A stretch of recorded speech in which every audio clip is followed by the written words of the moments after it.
আমি আজকে ঝটপট বিরিয়ানির একটা রেসিপি দেখাচ্ছি, যেটা কুকারে আমি তৈরি করব।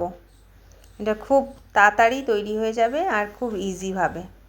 আমি পনির ছোট ছোট করে কেটে নিয়েছি, বাদাম, পেঁয়াজ আর সয়াবিন, আর সোমবারে দেবো এই যে একটা দারচিনি আর জিরে। আমার ঘি লাগবে। আলু বড় বড় করে কেটে নিয়েছি।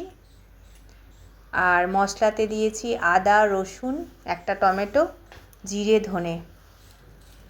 আর দেবো বিরিয়ানি একটা প্যাকেট মশলা আর গরম মশলা 1 প্যাকেট। আমি কুকারেতে প্রথমে জিরে ফোড়ন দিলাম তেলেতে। আমি রিফাইন অয়েল প্রথমে দিয়েছি আর 1 চামচ ঘি দিয়েছি।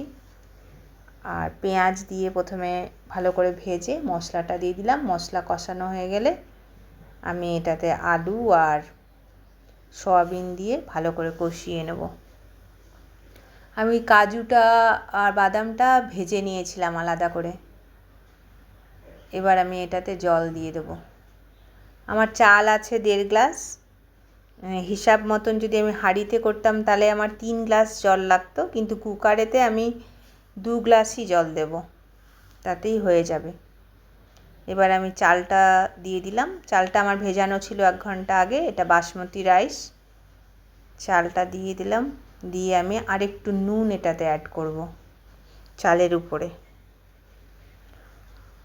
আমি পনিরটা আলাদা করে ভেজে রেখেছি। পনিরটা আমি আলু আর সয়াবিনের সঙ্গে একসঙ্গে কষাইনি, কেন পনিরটা ভেঙে যেত। পনিরটা একটু বড় বড় টুকরো হলে বেশি ভালো হতো। টুকরোটা আমার ছোট হয়ে গেছে, তাই আমি ভেজে আলাদা করে তুলে রেখেছি। এখানে আমি বিরিয়ানি মশলাটা দিয়ে দেবো আর ঘি আমি অ্যাড করে দেবো এখানে।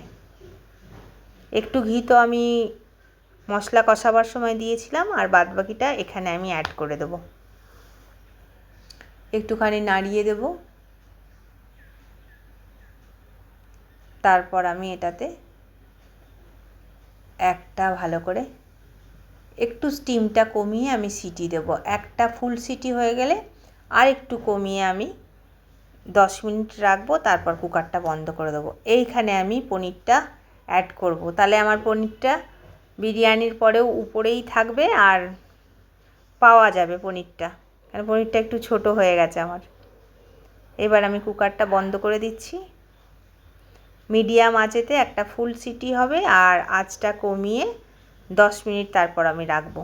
এই যে আমার বিরিয়ানিটা হয়ে গেছে, কত ঝরঝরে হয়েছে দেখুন। এটা খুব তাড়াতাড়ি তৈরি হবে আর ভীষণ টেস্টি, একদম ঘরের উপকরণে তৈরি হবে। দেখুন কীরকম ঝরঝরে হয়েছে।